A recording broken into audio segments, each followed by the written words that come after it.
Ouverture de la 3e conférence des Nations Unies sur les pays en voie de développement. Exposition universelle Osaka 2025, le ministre Mamouda Faye, présent aux côtés des artistes maliens Mamadi Diallo et Souleymane Wologem à Osaka, au Japon. C'était là les titres. Mesdames et messieurs, bonsoir et bienvenue à ce 19h.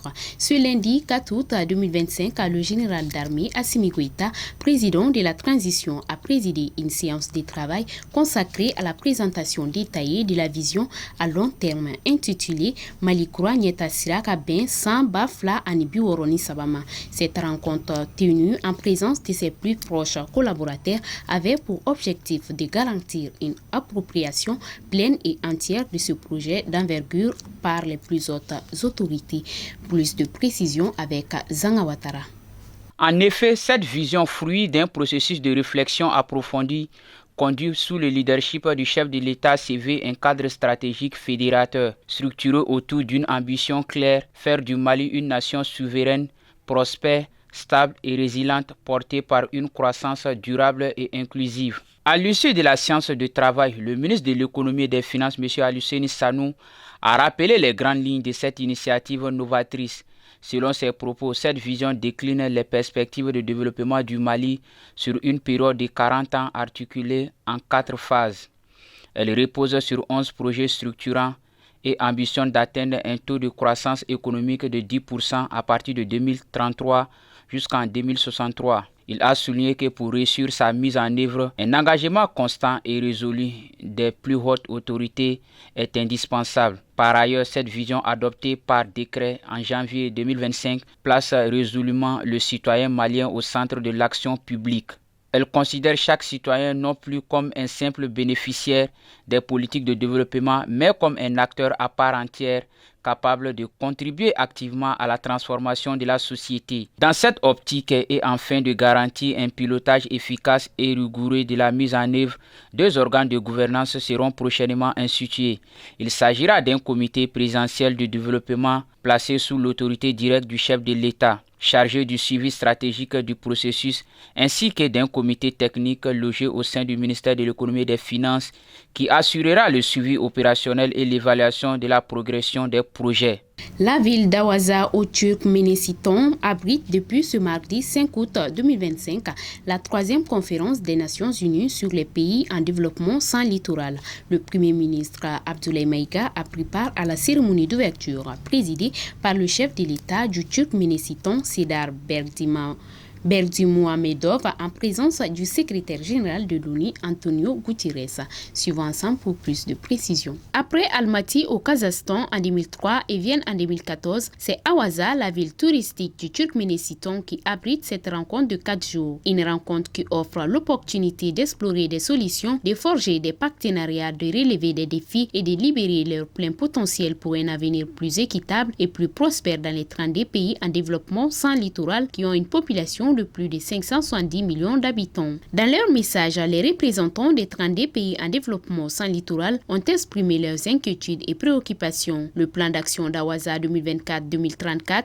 qui succède à celui de Vienne, s'articule autour de 5 axes dont la mise en œuvre devrait permettre aux pays en développement sans littoral de bénéficier de la fluidité du transit, des corridors commerciaux plus efficaces et un renforcement de la situation économique et de nouveaux financements. En portant la voix de la conférence des États de l'AES, le Premier ministre a appelé les pays en développement sans littoral à une solidarité agissante en veillant au respect des textes et principes internationaux. Le chef du gouvernement du Mali a remercié la Guinée, la Mauritanie et le Togo pour leur solidarité lors des sanctions inhumaines et injustes de la CEDEAO et de l'UEMOA contre les pays de la Confédération de l'AES. Au cours de cette conférence, le ministre de l'Industrie et du Commerce et celui des Transports et des Infrastructures animeront des tables rondes.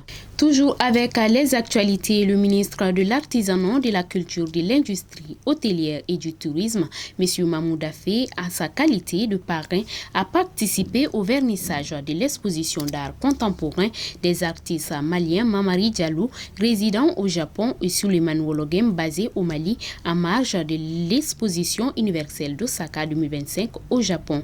Cette exposition intitulée Nina La fondation de la société se déroule au restaurant panafricain de l'Expo 2025 à Osaka pour une durée d'1 mois. Zangawatara.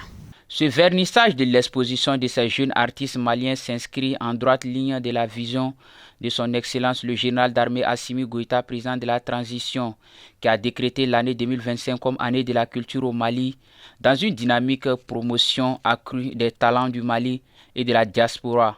Le ministre a remercié et félicité les artistes pour la qualité de l'exposition et leur rôle en tant qu'ambassadeur pour le rayonnement de la culture malienne au Japon. Il a également salué la qualité de l'engagement et le professionnalisme du professeur Oussoubi Sako. Cette exposition est une parfaite illustration de la bonne marche de la diplomatie culturelle du Mali.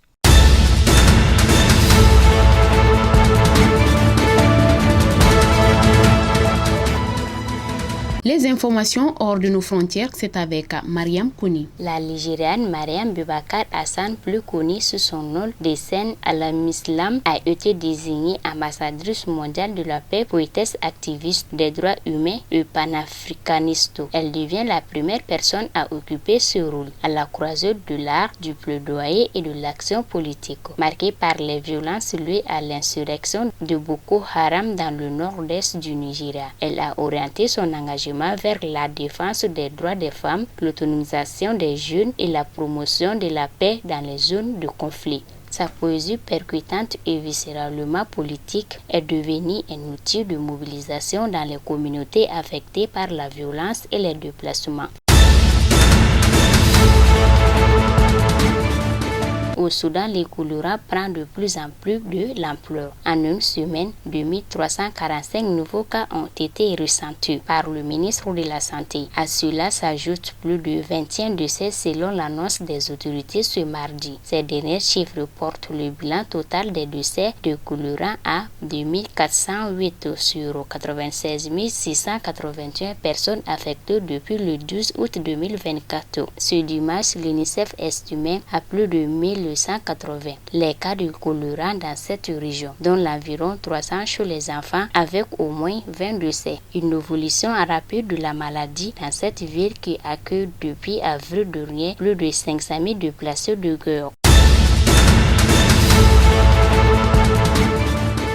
Au moins 200 migrants de femmes et des enfants majoritairement ont manifesté ce mardi 5 août 2025 devant l'hôtel de la ville de Paris en France pour réclamer des logements d'urgence et sûrs. Derrière ces migrants se trouve l'association humanitaire Utopia 56. Ces responsables dénoncent le sort réservé à ces cas, à ces infortunés dans un contexte de politiques migratoires jugées agressives. L'association affirme que 350 000 personnes actuellement sans abri, contre 190 000 en 2017. Face à l'inscription supposée des pouvoirs publics français, les familles ont installé un camp pour passer la nuit devant l'hôtel de ville de Paris.